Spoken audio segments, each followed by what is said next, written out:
Now we show you how to connect conventional beam smoke detector to adjustable supervisory module.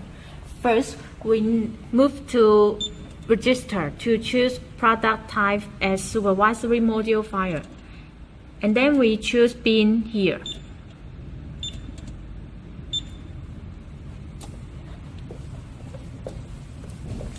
Next, we show you how to wire and how to let it work. We need to connect D1, D2 terminal to 24 wattage terminal.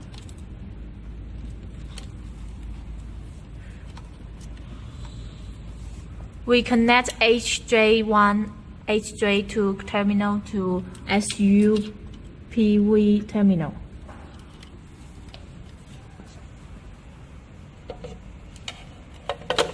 Below is the working principle for conventional beam smoke detector.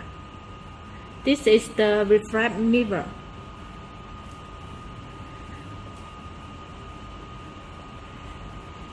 And we use this to simulate as the smoke.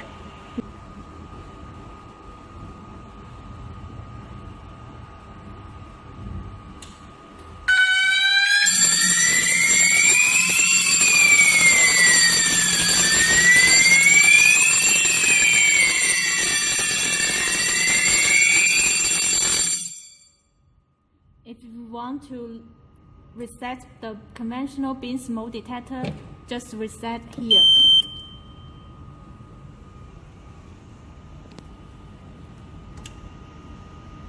Now we show you how wireless system work.